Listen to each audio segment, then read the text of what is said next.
ਖਬਰਾਂ ਦੇ ਬੁਲੇਟਿਨ ਦੇ ਸਪਾਂਸਰ ਨੇ ਰੀਅਲਟਰ ਗੁਰਜਿੰਦਰ ਸਿੰਘ ਰੰਧਾਵਾ। ਹਰ ਤਰ੍ਹਾਂ ਦੀ ਪ੍ਰਾਪਰਟੀ ਖਰੀਦਣ ਤੇ ਵੇਚਣ ਲਈ ਤੁਸੀਂ ਕਾਲ ਕਰ ਸਕਦੇ ਹੋ। ਸਤਿ ਸ਼੍ਰੀ ਅਕਾਲ, ਤੁਸੀਂ ਦੇਖ ਰਹੇ ਹੋ ਪੰਜਾਬ ਮੇਲ USA ਟੀਵੀ। ਮੈਂ ਵਰੁਣ ਕੌਰ ਮਾਨ ਖਬਰਾਂ ਦੇ ਬੁਲੇਟਿਨ 'ਚ ਤੁਹਾਡਾ ਸਵਾਗਤ ਹੈ। ਪਹਿਲਾਂ ਨਜ਼ਰ ਪਾਉਂਦੇ ਹਾਂ ਖਾਸ ਖਬਰਾਂ ਤੇ। ਮੈਕਸੀਕੋ ਨਾਲ ਲੱਗਦੀ ਸਰਹੱਦ ਰਸਤੇ ਗੈਰ ਕਾਨੂੰਨੀ ਪ੍ਰਵਾਸੀਆਂ ਦੇ ਅਮਰੀਕਾ ਵਿੱਚ ਦਾਖਲੇ ਨੂੰ ਰੋਕਣ ਦੇ ਲਈ ਦਰਿਆ ਵਿੱਚ ਲਾਈਆਂ ਰੋਕਾਂ ਹਟਾਉਣ ਦੇ ਆਦੇਸ਼। PM ਮੋਦੀ ਨੇ ਜੋ ਬਾਈਡਨ ਨਾਲ ਕੀਤੀ ਮੁਲਾਕਾਤ, US ਰਾਸ਼ਟਰਪਤੀ ਨੇ ਚੰਦਰਯਾਨ 3 ਲਈ ਦਿੱਤੀ ਵਧਾਈ। ਮੋਦੀ ਬਾਈਡਨ ਵਿਚਾਲੇ ਹੋਈ ਬੈਠਕ ਵਿੱਚ ਕੀਤੀ ਗਈ ਅਹਿਮ ਮੁੱਦਿਆਂ ਤੇ ਚਰਚਾ। ਭਾਰਤ ਅਮਰੀਕਾ ਨੇ ਅਗਲੇ ਸਾਲ ਭਾਰਤੀ ਪੁਲਾੜ ਯਾਤਰੀ ਨੂੰ ਪੁਲਾੜ ਸਟੇਸ਼ਨ ਭੇਜਣ ਦੇ ਲਈ ਗੱਲਬਾਤ ਕੀਤੀ ਸ਼ੁਰੂ। G20 ਸਿਖਰ ਸੰਮੇਲਨ ਦੇ ਲਈ ਦਿੱਲੀ ਪਹੁੰਚੇ ਕਈ ਦੇਸ਼ਾਂ ਦੇ ਆਗੂ। ਟਰੰਪ, ਰਾਮਾਸਵਾਮੀ, ਨਿੱਕੀ ਹੈਲੀ ਸਣੇ ਕਈ ਉਮੀਦਵਾਰ ਰਾਸ਼ਟਰਪਤੀ ਦੌੜ ਵਿੱਚ ਸ਼ਾਮਲ, ਪੋਲ ਵਿੱਚ ਹੋਇਆ ਅਹਿਮ ਖੁਲਾਸਾ। ਤੇ ਹੁਣ ਇਹਨਾਂ ਖਬਰਾਂ ਦਾ ਵਿਸਥਾਰ। ਅਮਰੀਕਾ, ਕੈਨੇਡਾ ਸਣੇ ਦੇਸ਼ ਵਿਦੇਸ਼ ਦੀਆਂ ਹੋਰ ਬਹੁਤ ਸਾਰੀਆਂ ਖਬਰਾਂ।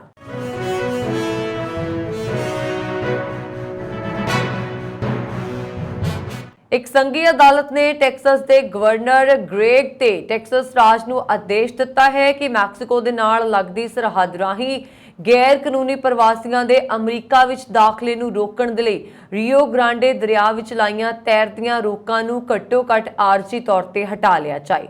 ਇਸ ਨੂੰ ਬਾਈਡਨ ਪ੍ਰਸ਼ਾਸਨ ਦੀ ਜਿੱਤ ਮੰਨਿਆ ਜਾ ਰਿਹਾ ਹੈ।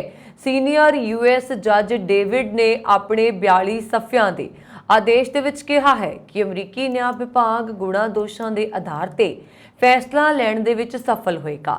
ਜੱਜ ਨੇ ਇਹ ਫੈਸਲਾ ਦਰਿਆ ਦੇ ਵਿੱਚ ਲਾਈਆਂ ਰੋਕਾਂ ਦੇ ਮਾਮਲੇ 'ਚ ਗਵਰਨਰ ਅਬੋਟ ਤੇ ਟੈਕਸਸ ਰਾਜ ਖਿਲਾਫ ਜੁਲਾਈ ਵਿੱਚ ਦਾਇਰ ਕੀਤੀ ਪਟੀਸ਼ਨ ਤੇ ਸੁਣਵਾਈ ਕਰਦਿਆਂ ਸੁਣਾਇਆ।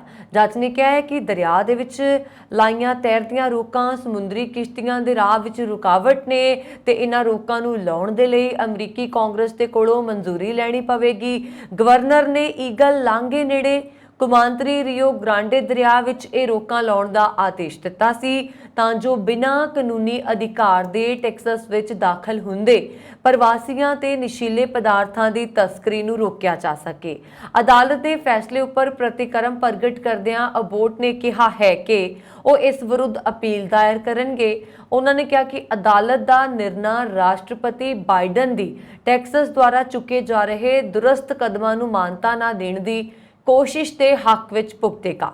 ਇਹ ਫੈਸਲਾ ਸਹੀ ਨਹੀਂ ਹੈ ਤੇ ਇਸ ਨੂੰ ਰੱਦ ਕਰਵਾਉਣ ਦੇ ਲਈ ਉਹ ਅਪੀਲ ਦਾਇਰ ਕਰਨਗੇ। ਅਮਰੀਕਾ ਦੇ ਰਾਸ਼ਟਰਪਤੀ ਜੋ ਬਾਈਡਨ G20 ਸੰਮੇਲਨ 'ਚ ਹਿੱਸਾ ਲੈਣ ਸ਼ੁੱਕਰਵਾਰ ਸ਼ਾਮ ਨੂੰ ਭਾਰਤ ਪਹੁੰਚੇ ਸਨ। ਨਵੀਂ ਦਿੱਲੀ ਹਵਾਈ ਅੱਡੇ ਤੇ ਪਹੁੰਚਣ ਤੋਂ ਬਾਅਦ ਉਹ ਸਿੱਧੇ ਪ੍ਰਧਾਨ ਮੰਤਰੀ ਨਿਵਾਸ 7 ਲੋਕ ਕਲਿਆਣ ਮਾਰਗ ਤੇ ਪਹੁੰਚੇ। ਇੱਥੇ ਪ੍ਰਧਾਨ ਮੰਤਰੀ ਨਰਿੰਦਰ ਮੋਦੀ ਨੇ ਉਹਨਾਂ ਦਾ ਸਵਾਗਤ ਕੀਤਾ ਅਤੇ ਦੋਹਾਂ ਨੇਤਾਵਾਂ ਵਿਚਾਲੇ ਦੁਬੱਲੀ ਗੱਲਬਾਤ ਹੋਈ। ਗੱਲਬਾਤ ਦਾ ਦੌਰ 1 ਘੰਟੇ ਤੋਂ ਵੱਧ ਸਮਾਂ ਚੱਲਿਆ। ਇਸ ਤੋਂ ਬਾਅਦ ਬਾਈਡਨ ਹੋਟਲ ਲਈ ਰਵਾਨਾ ਹੋ ਗਏ। PM ਮੋਦੀ ਨੇ ਸੋਸ਼ਲ ਮੀਡੀਆ X ਤੇ ਪੋਸਟ ਸਾਂਝੀ ਕਰਦਿਆਂ ਕਿਹਾ, ਜੋ ਬਾਈਡਨ 7 ਲੋਕ ਕਲਿਆਣ ਮਾਰਗ ਤੇ ਸਵਾਗਤ ਕਰਕੇ ਖੁਸ਼ੀ ਹੋਈ। ਸਾਡੀ ਮੁਲਾਕਾਤ ਬਹੁਤ ਸਾਰਥਕ ਰਹੀ। ਅਸੀਂ ਬਹੁਤ ਸਾਰੇ ਵਿਸ਼ਿਆਂ ਤੇ ਚਰਚਾ ਕਰਨ ਦੇ ਯੋਗ ਰਹੇ ਜੋ ਭਾਰਤ ਅਤੇ ਅਮਰੀਕਾ ਵਿਚਾਲੇ ਆਰਥਿਕ ਅਤੇ ਲੋਕਾਂ ਵਿਚਾਲੇ ਸੰਬੰਧਾਂ ਨੂੰ ਅੱਗੇ ਵਧਾਉਣਗੇ।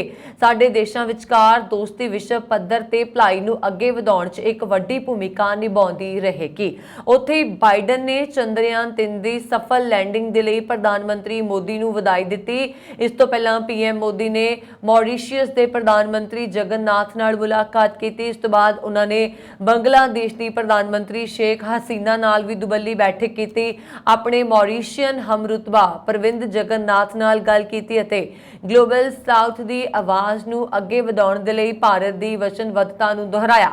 ਮੋਦੀ ਨੇ ਸੋਸ਼ਲ ਮੀਡੀਆ ਪਲੇਟਫਾਰਮ X ਤੇ ਲਿਖਿਆ, ਪ੍ਰਧਾਨ ਮੰਤਰੀ ਪ੍ਰਵਿੰਦ ਜਗਨਨਾਥ ਅਤੇ ਮੇਰੀ ਮੁਲਾਕਾਤ ਬਹੁਤ ਚੰਗੀ ਰਹੀ। ਭਾਰਤ ਮੌਰੀਸ਼ੀਅਸ ਸੰਬੰਧਾਂ ਲਈ ਇਹ ਵਿਸ਼ੇਸ਼ ਸਾਲ ਹੈ ਕਿਉਂਕਿ ਅਸੀਂ ਕੂਟਨੀਤਿਕ ਸੰਬੰਧਾਂ ਦੇ 75 ਸਾਲ ਪੂਰੇ ਕਰ ਰਹੇ ਹਾਂ। ਅਸੀਂ ਬੁਨਿਆਦੀ ਢਾਂਚੇ, ਫਿਨਟੈਕ, ਸੱਭਿਆਚਾਰ ਅਤੇ ਹੋਰ ਖੇਤਰਾਂ ਵਿੱਚ ਸਹਿਯੋਗ ਬਾਰੇ ਚਰਚਾ ਕੀਤੀ।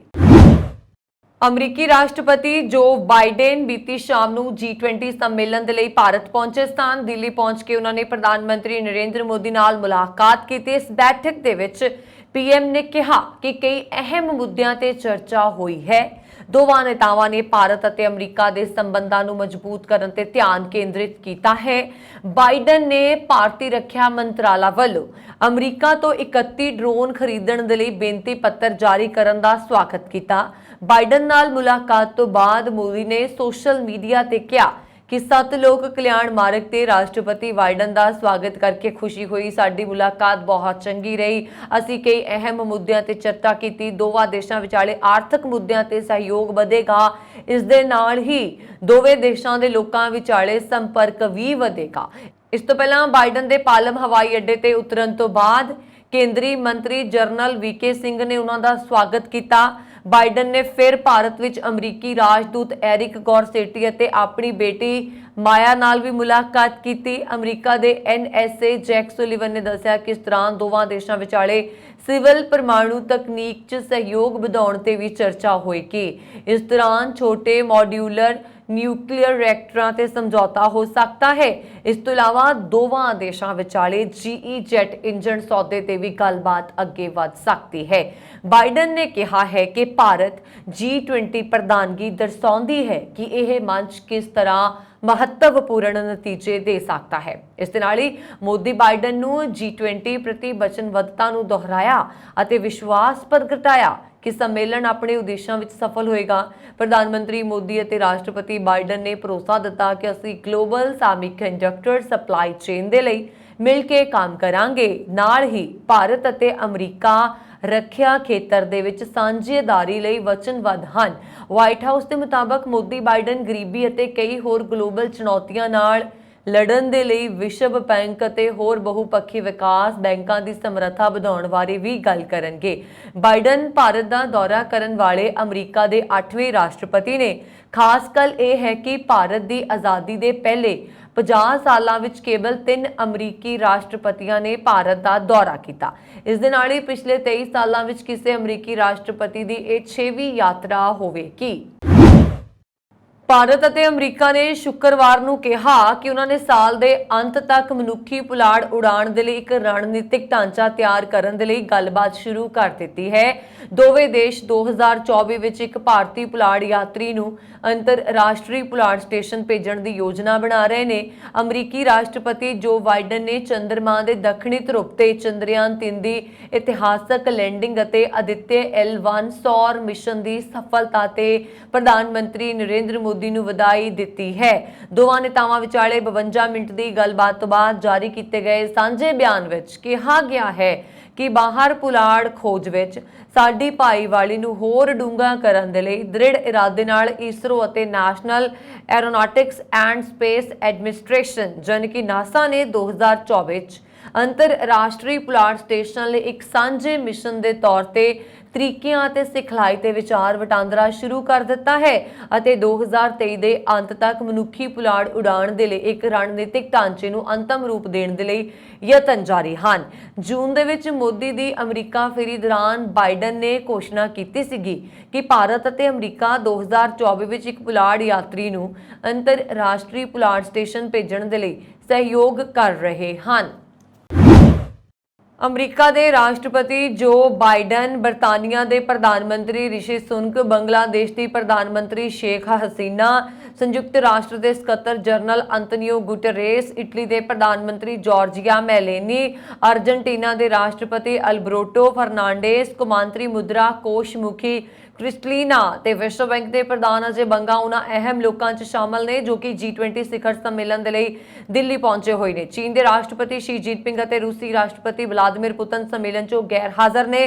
ਸਿਖਰ ਸੰਮੇਲਨ ਸ਼ੁਰੂ ਹੋਣ ਤੋਂ ਇੱਕ ਦਿਨ ਪਹਿਲਾਂ ਪ੍ਰਧਾਨ ਮੰਤਰੀ ਨਰਿੰਦਰ ਮੋਦੀ ਨੇ ਭਰੋਸਾ ਜ਼ਾਹਿਰ ਕੀਤਾ ਸੀਗਾ ਕਿ ਇਹ ਸੰਮੇਲਨ ਮਨੁੱਖਤਾ ਕੇਂਦਰਿਤ ਤੇ ਇਕਸਾਰ ਵਿਕਾਸ ਵਿੱਚ ਨਵਾਂ ਰਾਹ ਖੋਲੇਗਾ। ਆਲਮੀ ਨੇਤਾਵਾਂ ਦਾ ਸਵਾਗਤ ਵੱਖ-ਵੱਖ ਮੰਡਲੀਆਂ ਵੱਲੋਂ ਰਵਾਇਤੀ ਨ੍ਰਿਤ ਪੇਸ਼ ਕਰਕੇ ਕੀਤਾ ਗਿਆ ਸੀ ਅਤੇ IMF ਮੁਖੀ ਜਾਰਜੀਵਾ ਨੇ ਹਵਾਈ ਅੱਡੇ ਤੇ ਸੰਗੀਤ ਦੀ ਧੁਨ ਤੇ ਨ੍ਰਿਤ ਵੀ ਕੀਤਾ। ਕੇਂਦਰੀ ਮੰਤਰੀ ਵਿਕੇ ਸਿੰਘ ਨੇ ਜੋ ਬਾਈਡਨ ਦਾ ਸਵਾਗਤ ਕੀਤਾ। ਕੇਂਦਰੀ ਮੰਤਰੀਆ ਸ਼ੋਭਾ ਕਰੰਦਲਾਜੇ ਤੇ ਦਰਸ਼ਨਾ ਜ਼ਰਦੋਸ਼ ਨੇ ਕ੍ਰਮਵਾਰ ਮੈਲੋਨੀ ਤੇ ਸ਼ੇਖ ਹਸੀਨਾ ਦਾ ਸਵਾਗਤ ਕੀਤਾ। ਸੁਨਕ ਦਾ ਸਵਾਗਤ ਕੇਂਦਰੀ ਮੰਤਰੀ ਅਸ਼ਵਨੀ ਚੌਬੇ ਜਦਕਿ ਅਰਜਨਟੀਨਾ ਦੇ ਰਾਸ਼ਟਰਪਤੀ ਅਲਬਰਟੋ ਫਰਨਾਂਡੇਸ ਦਾ ਸਵਾਗਤ ਕੇਂਦਰੀ ਮੰਤਰੀ ਫਗਨ ਸਿੰਘ ਕੁਲਸਤੇ ਨੇ ਕੀਤਾ। ਅਮਰੀਕਾ ਵਿੱਚ ਅਗਲੇ ਸਾਲ 2024 ਵਿੱਚ ਰਾਸ਼ਟਰਪਤੀ ਚੋਣਾਂ ਹੋਣੀਆਂ ਨੇ, ਜਿਸ ਦੇ ਲਈ ਕਈ ਉਮੀਦਵਾਰ ਪਹਿਲਾਂ ਹੀ ਦਾਅਵੇਦਾਰੀ ਪੇਸ਼ ਕਰ ਚੁੱਕੇ ਨੇ। ਵਿਰੋਧੀ ਰਿਪਬਲਿਕਨ ਪਾਰਟੀ ਤੋਂ ਸਾਬਕਾ ਰਾਸ਼ਟਰਪਤੀ ਡੋਨਾਲਡ ਟਰੰਪ, ਵਿਵੇਕ ਰਾਮਾਸਵਾਮੀ, ਨਿੱਕੀ ਹੇਲੀ, ਰੌਨ ਮਾਈਕ ਪੇਂਸ ਸਮੇਤ ਕਈ ਉਮੀਦਵਾਰ ਰਾਸ਼ਟਰਪਤੀ ਦੀ ਦੌੜ ਵਿੱਚ ਸ਼ਾਮਲ ਨੇ। ਹੁਣ ਤੱਕ ਟਰੰਪ ਰਿਪਬਲਿਕਨ ਪਾਰਟੀ ਦੀ ਦੌੜ ਵਿੱਚ ਸਭ ਤੋਂ ਅੱਗੇ ਹੁੰਦੇ ਨਜ਼ਰ ਆ ਰਹੇ ਹਨ। ਹਾਲਾਂਕਿ ਇੱਕ ਤਾਜ਼ਾ ਸਰਵੇਖਣ ਵਿੱਚ ਹੈਰਾਨ ਕਰਨ ਵਾਲੇ ਨਤੀਜੇ ਵੀ ਸਾਹਮਣੇ ਆ ਚੁੱਕੇ ਨੇ। ਪੋਲ ਨੇ ਦਿਖਾਇਆ ਕਿ ਨਿੱਕੀ ਹੇਲੀ ਜੇਕਰ ਰਿਪਬਲਿਕਨ ਪਾਰਟੀ ਦੁਆਰਾ ਰਾਸ਼ਟਰਪਤੀ ਅਹੁਦੇ ਦੀ ਉਮੀਦਵਾਰ ਘੋਸ਼ਿਤ ਕੀਤੀ ਜਾਂਦੀ ਹੈ ਤਾਂ ਉਹ ਮੌਜੂਦਾ ਰਾਸ਼ਟਰਪਤੀ ਜੋ ਬਾਈਡਨ ਤੇ ਭਾਰੀ ਪਏਗੀ। ਉਹ ਇੱਕੋ ਇੱਕ ਉਮੀਦਵਾਰ ਹੀ ਜੋ ਬਾਈਡਨ ਨੂੰ ਹਰਾ ਸਕਦੀ ਹੈ। ਇਹ ਜਾਣਕਾਰੀ CNN ਦੇ ਸਰਵੇਖਣ ਦੇ ਨਤੀਜਿਆਂ ਵਿੱਚ ਸਾਹਮਣੇ ਆਈ ਹੈ।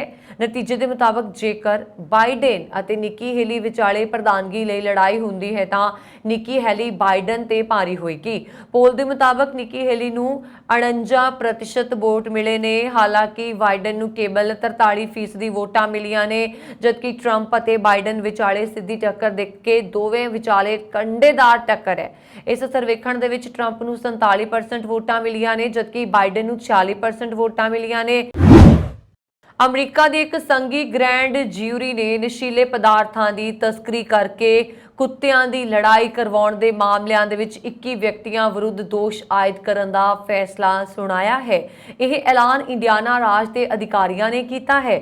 ਇੰਡੀਆਨਾ ਦੇ ਦੱਖਣੀ ਜ਼ਿਲ੍ਹੇ ਦੇ US ਅਟਾਰਨੀ ਜਾਂਚਰੀ ਮਾਇਰਜ ਨੇ ਇੱਕ ਪ੍ਰੈਸ ਕਾਨਫਰੰਸ ਦੇ ਦੌਰਾਨ ਕਿਹਾ ਕਿ ਇਨ੍ਹਾਂ ਵਿਅਕਤੀਆਂ ਦੇ ਵਿਰੁੱਧ ਹਥਿਆਰਬੰਦ ਫੈਂਟਾਨਾਈਲ, ਕੋਕੀਨ ਤੇ ਮੈਂਥਾਫੈਟਾਮਾਈਨ ਦੀ ਤਸਕਰੀ ਕਰਨ ਤੋਂ ਇਲਾਵਾ ਪੈਸੇ ਨੂੰ ਚਿੱਟਾ ਕਰਨ ਤੇ ਪਸ਼ੂਆਂ ਦੀ ਲੜਾਈ ਦੇ ਮੁਕਾਬਲਿਆਂ ਵਿੱਚ ਹਿੱਸਾ ਲੈਣ ਸੰਬੰਧੀ ਦੋਸ਼ ਆਇਦ ਕੀਤੇ ਗਏ ਨੇ। ਇਹ ਦੋਸ਼ 2022 ਤੋਂ ਸ਼ੁਰੂ ਹੋਈ ਜਾਂਚ ਦਾ ਸਿੱਟਾ ਨੇ।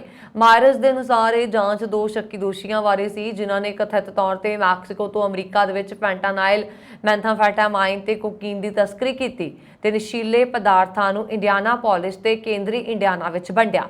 ਮਾਇਰਸ ਨੇ ਕਿਹਾ ਕਿ ਭਗੌੜੇ ਗਰੇਗੋਰੀ ਜੂਨੀਅਰ ਸਮੇਤ ਬਾਕੀ ਸ਼ੱਕੀ ਦੋਸ਼ੀਆਂ ਦੇ ਨਾਂ ਦੋਸ਼ ਸੂਚੀ 'ਚ ਸ਼ਾਮਲ ਨੇ। ਉਹਨਾਂ ਨੇ ਕਿਹਾ ਕਿ ਜਾਂਚਕਾਰਾਂ ਨੇ ਦੋਸ਼ ਸੂਚੀ ਵਿੱਚ ਸ਼ਾਮਲ ਸ਼ੱਕੀ ਦੋਸ਼ੀਆਂ ਵੱਲੋਂ ਕੁੱਤਿਆਂ ਦੀ ਲੜਾਈ ਦੇ ਮੁਕਾਬਲੇ ਕਰਵਾਉਣ ਦਾ ਪਰਦਾਫਾਸ਼ ਵੀ ਕੀਤਾ ਹੈ ਤੇ ਤਕਰੀਬਨ 90 ਕੁੱਤੇ ਬਰਾਮਦ ਕੀਤੇ ਨੇ। ਮਾਇਰਸ ਨੇ ਕਿਹਾ ਕਿ ਇਹਨਾਂ ਵਿਅਕਤੀਆਂ ਵਿਰੁੱਧ ਲੱਗੇ ਦੋਸ਼ ਬਹੁਤ ਪਰੇਸ਼ਾਨ ਕਰਨ ਵਾਲੇ ਨੇ।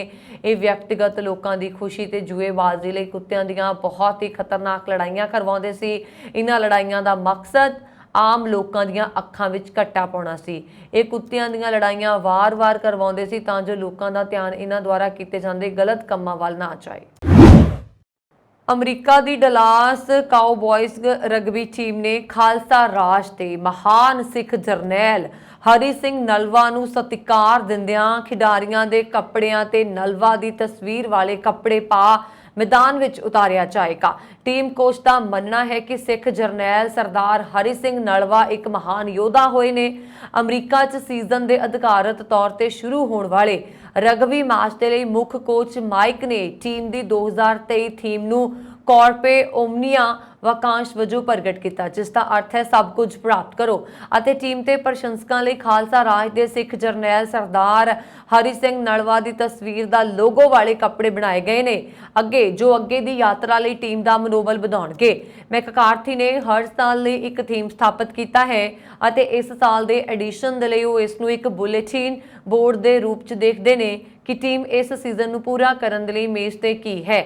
ਮੈਕਕਾਰਥੀ ਨੇ ਥੋੜਾ ਵੱਖਰਾ ਕਰਦਿਆਂ ਕਿਹਾ ਕਿ ਇਸ ਨੂੰ ਦਰਸਾਉਣ ਦੀ ਲੋੜ ਹੈ ਕਿ ਤੁਸੀਂ ਮਹਿਸੂਸ ਕਰਦੇ ਹੋ ਕਿ ਤੁਹਾਡੀ ਟੀਮ ਕਿੱਥੇ ਹੈ, ਉਹ ਚੈਂਪੀਅਨਸ਼ਿਪ ਜਿੱਤਣ ਦੀ ਦਿਸ਼ਾ 'ਚ ਕਿੱਥੇ ਹੈ।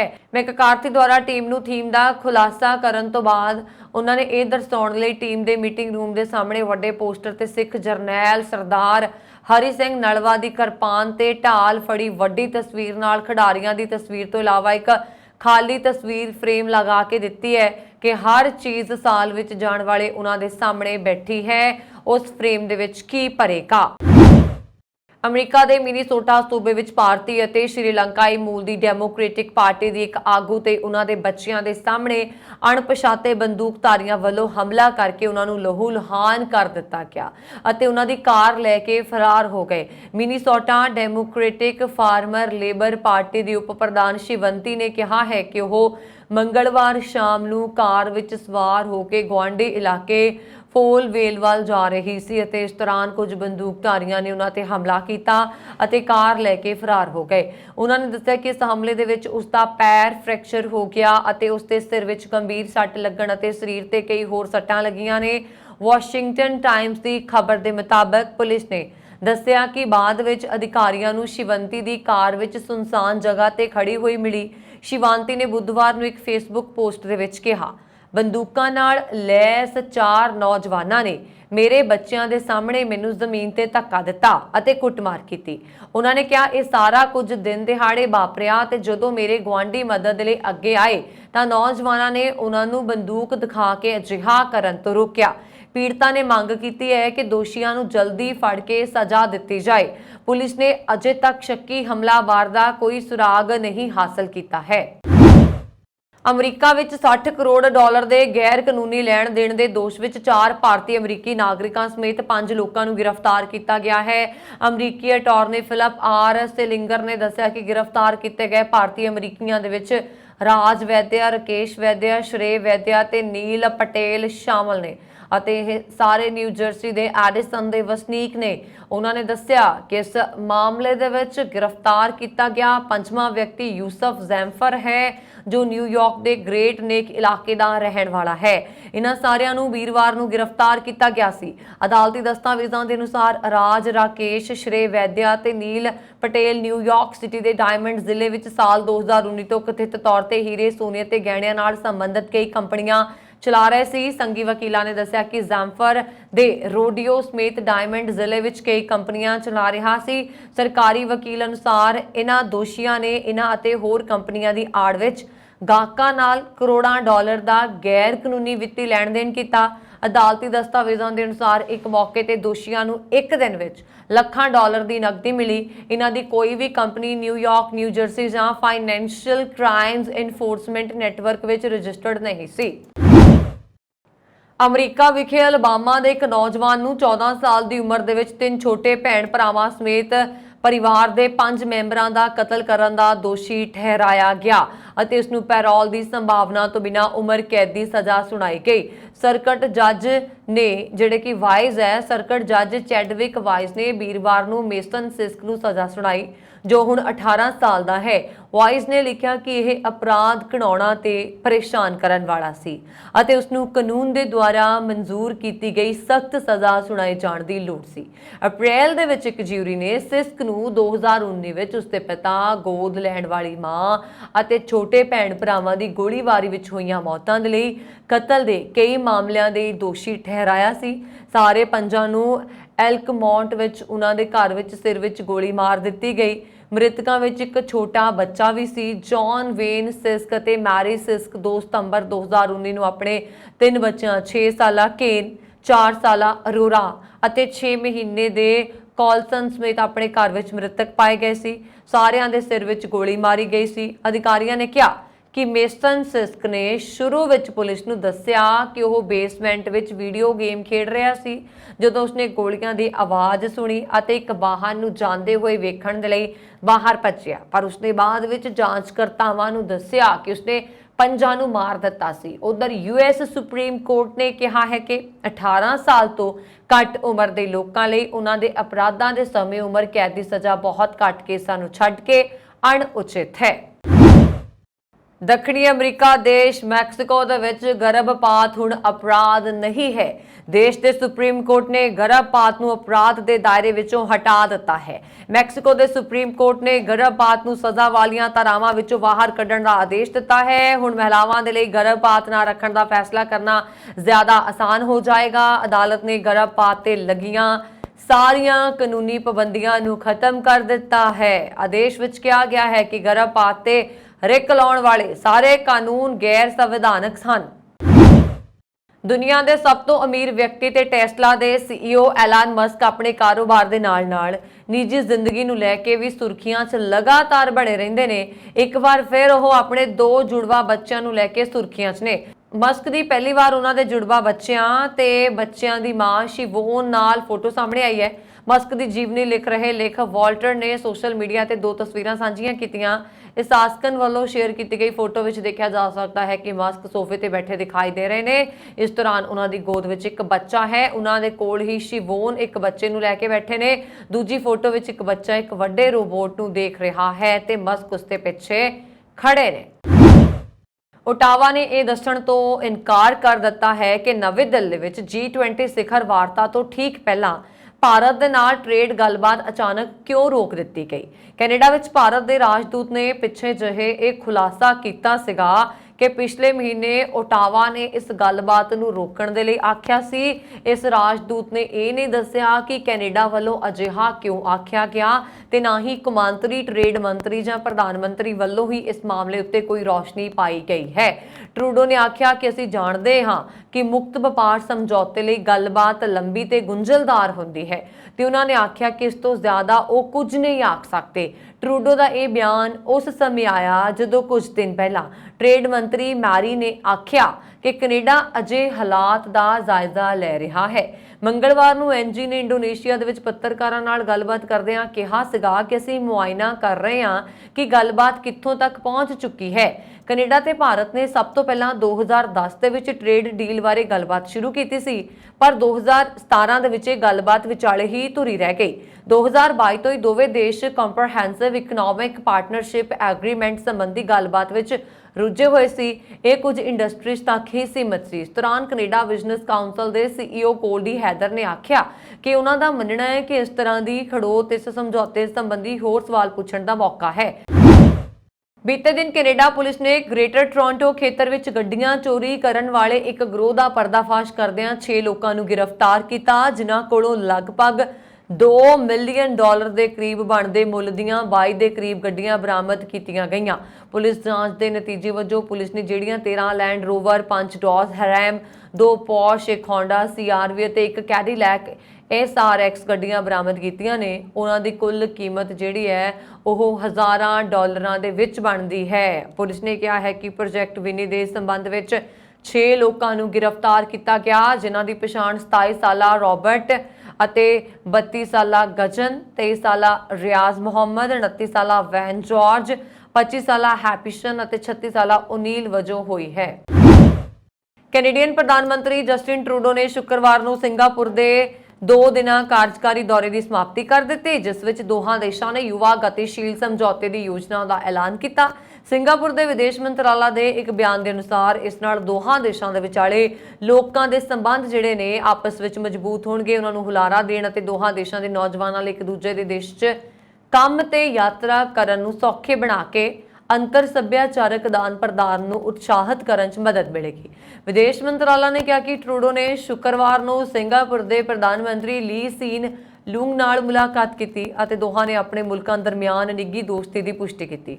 ਮੰਤਰਾਲਾ ਨੇ ਅੱਗੇ ਕਿਹਾ ਕਿ ਸਿੰਗਾਪੁਰ ਅਤੇ ਕੈਨੇਡਾ ਵਿਚਕਾਰ ਸੰਬੰਧ ਬਹੁਪੱਖੀਵਾਦੀ ਅਤੇ ਕਾਨੂੰਨ ਸ਼ਾਸਨ ਪ੍ਰਤੀ ਵਚਨਬੱਧਤਾ ਤੇ ਮੁਕਤ ਵਪਾਰ ਦੀ ਮਹੱਤਤਾ ਦੀ ਮਾਨਤਾ ਵਰਗੇ ਪ੍ਰਮੁੱਖ ਮੁੱਦਿਆਂ ਤੇ ਸਾਂਝੇ ਦ੍ਰਿਸ਼ਟੀਕੋਣ ਤੇ ਆਧਾਰਿਤ ਨੇ। ਇਸਤਾਨਾ ਵਿਖੇ ਆਪਣੀ ਮੀਟਿੰਗ ਦੇ ਵਿੱਚ ਦੋਹਾਂ ਪ੍ਰਧਾਨ ਮੰਤਰੀਆਂ ਨੇ ਕੌਮਾਂਤਰੀ ਵਿਕਾਸ ਬਾਰੇ ਚਰਚਾ ਕੀਤੀ।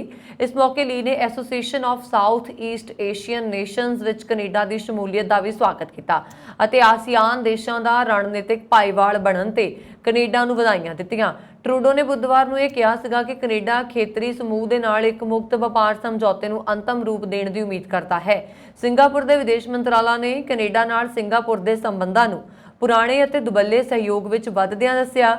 ਮੰਤਰਾਲਾ ਨੇ Canada Singapore cyber security memorandum of understanding ਵੱਲੋਂ ਇਸ਼ਾਰਾ ਕੀਤਾ, ਜੋ ਜਾਣਕਾਰੀ ਦੇ ਆਦਾਨ ਪ੍ਰਦਾਨ ਅਤੇ ਹੁਨਰਾਂ ਨੂੰ ਸ਼ਾਮਿਲ ਕਰਦਾ ਹੈ। ਕੈਨੇਡੀਅਨ ਅਰਥ ਵਿਵਸਥਾ ਦੇ ਵਿੱਚ ਅਗਸਤ ਦੌਰਾਨ 40,000 ਦੇ ਲਗਭਗ ਰੁਜ਼ਗਾਰ ਦੇ ਨਵੇਂ ਮੌਕੇ ਪੈਦਾ ਹੋਏ, ਜੋ ਕਿ ਅਨੁਮਾਨ ਦੇ ਨਾਲੋਂ ਦੁੱਗਣੀ ਗਿਣਤੀ ਹੈ। ਪਰ ਇਸ ਦੌਰਾਨ ਆਬਾਦੀ 'ਚ ਜਿੰਨਾ ਵਾਧਾ ਹੋਇਆ, ਨਵੀਆਂ ਨੌਕਰੀਆਂ ਉਸ ਨਾਲੋਂ ਅੱਧੇ ਤੋਂ ਵੀ ਘੱਟ ਹੀ ਨੇ। ਸਟੈਟਿਕਸ ਕੈਨੇਡਾ ਦੇ ਵੱਲੋਂ ਸ਼ੁੱਕਰਵਾਰ ਨੂੰ ਜਾਰੀ ਕੀਤੇ ਗਏ ਅੰਕੜੇ ਦਰਸਾਉਂਦੇ ਨੇ ਕਿ ਕੈਨੇਡੀਅਨ ਆਬਾਦੀ ਦੇ ਵਿੱਚ ਅਗਸਤ ਦੌਰਾਨ 1,03,000 ਲੋਕ ਸ਼ਾਮਲ ਹੋਏ। ਇਸ ਕਰਕੇ ਨੌਕਰੀਆਂ ਪੈਦਾ ਹੋਣ ਦੇ ਬਾਵਜੂਦ ਜੇ ਕੰਮਕਾਜ ਦੀ ਉਮਰ ਵਾਲੀ ਆਬਾਦੀ ਅਤੇ ਨੌਕਰੀ ਕਰ ਰਹੇ ਲੋਕਾਂ ਦੀ ਤੁਲਨਾ ਕੀਤੀ ਜਾਏ ਤਾਂ ਇਸ ਦਰ ਦੇ ਵਿੱਚ 0.1% ਦਾ ਨਿਘਾਰ ਹੀ ਹੋਇਆ ਹੈ।